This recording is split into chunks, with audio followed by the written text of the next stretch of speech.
Fellow colleagues, it is indeed once again a distinct privilege to be afforded the opportunity to extend a very warm welcome to all who are here to experience this New Year's celebration service.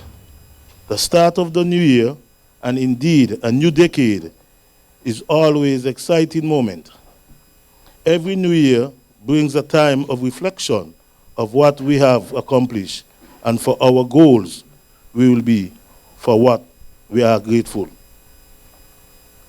As usual, 2020 commences with the culmination of Carnival and Christmas activities.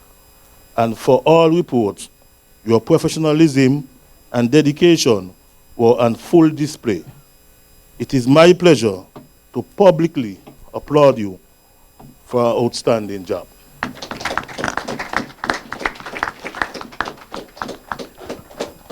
I also gladly take this opportunity to express my profound gratitude to you for the successes for the past year. Just to give a gentle reminder, at the end of 2019, there were 12 homicides. This represents an astonishing 48% reduction when compared to 2018. You deserve another round of applause. Additionally, there was an impressive 28% overall reduction of crime and a 40% detection, the highest ever in the Federation.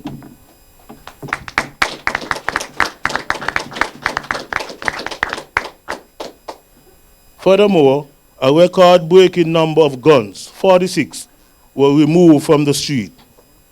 Another notable achievement was the seizure of 136 kilos of cocaine, which is considered one of the largest drug busts in the history of the Federation. The community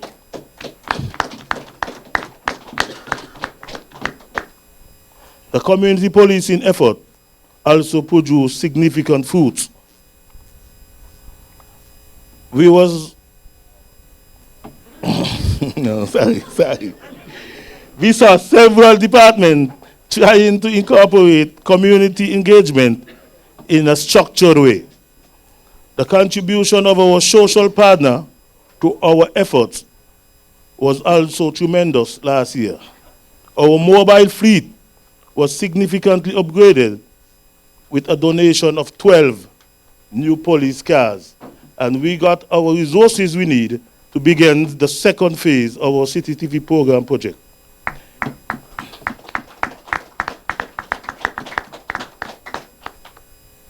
In 2019, District A and District B were able to come together and host the first ever award ceremony for police officers. In collaboration with the USAID and the UNDP, the crime management system was launched.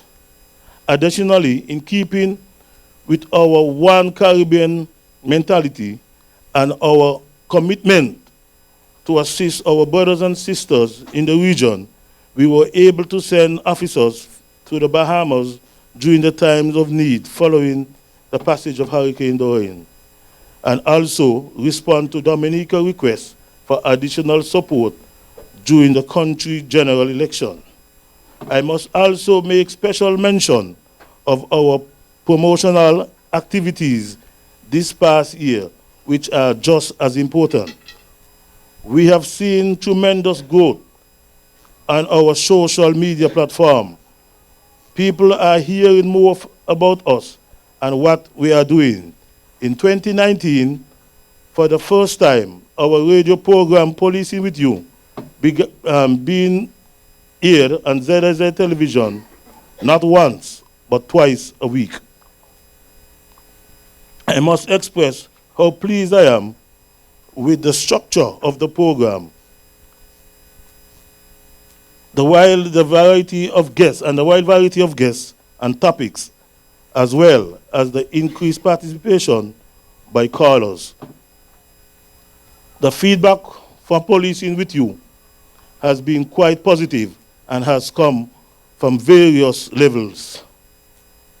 Those are just some of the highlights of 2019. While we take a moment to bask in our success, our work is still far from over. It is imperative that we double our efforts in 2020. It is clear from the statistics that you, officers, are the reason why we have been able to improve the quality of life in our federation. It is because of you, officers, we can investigate wrongdoing and shine the light on injustice. It is because of you, officers, why we have been able to spark the change that makes St. Kitts and Nevis a more peaceful, resilient, and welcoming place to live, work, and do business. This year, the theme in focus is engaging and reassuring communities by improving our service. This theme encourages us to consider our profession as service. I will repeat, this theme encourages us to consider our profession as a service. Earl Nightingale expressed magnificently when he declared that our attitudes towards others determine our attitudes towards us. I wish to repeat. Our attitude towards others determine their attitude towards others. Therefore, as police officers, we must ensure that we display empathy, compassion, and respect. We must ensure that we pay keen attention to the needs of our community. We must ensure that policing are done right. It is in this light that this year the three pillars of policing stand at the center of our operation. They are community policing, intelligence-led policing, and predictive policing. As it relates to community policing, it is vital that we establish a respectable rapport with the community members. Our relationship with the public must be close, that they understand how we feel and what we do, and we, in turn, understand how they feel and what they want for themselves and their communities. In order to accomplish this goal, we will continue to embrace the 4 E's of community policing, namely enforcement, engagement, education, and engineering. Therefore, the following must continue. A, educating the public about crime prevention using traditional and social media. B, continue to engage with persons where they live. C, we must also involve and becoming members of our community-based group. D, speaking with young people and assist youth groups with their community projects. And E, reintroduce the Police Boys Club. F, enhance social liaison, enhance the school's liaison office program to encourage positive activities after school, in the evening, and on the weekends. When community policing is effectively actioned, residents are more likely to have a favorable view of the force, therefore improving I will start again. When community policing is effected and action, residents are more likely to have favorable view of the force, thereby improving their trust and improve more accurate and provide more accurate, timely information on criminal activities. Altogether, this will lead to the goal number 2, and that is intelligence-led policing, which has a number of facets. This area is just as invaluable as the first. Intelligence-led policing dictates that we ought to continue to establish the database for known criminals, at-risk youth, and their associates.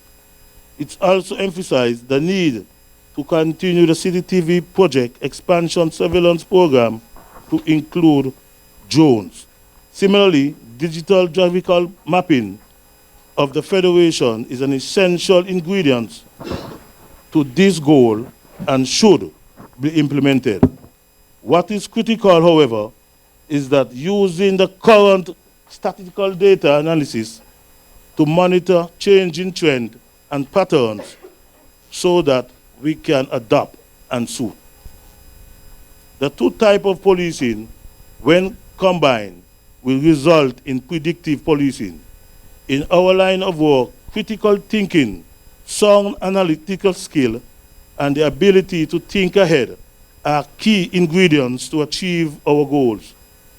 It is not only aid in quelling possible criminal activity, but it allows us as law enforcement officers to evade possible danger. While we remain concerned about our public safety, they are undoubtedly our mandate. We must also become recognitions of our own threats. To effectively implement these three pillars, in-house training is expected to be undertaken by senior officers. Our youthful officers who are filled with vigor must be able to appreciate the depth of commitment necessary to execute their tasks. Supervisors, you must always remember that your actions have been modeled. I wish to repeat. Supervisors, you must always remember that your actions are being modeled. At the end of the day, every one of us must perform at the highest standard possible, knowing that each task carried out constitutes the work of the entire team. At the end of the day, it is the team that will win. It is the team that will shine. And the success of every single one of us, and as well as our failures, will all reflect on the team. I end by taking this opportunity to wish you and your family a healthy and happy 2020. I thank you for your time.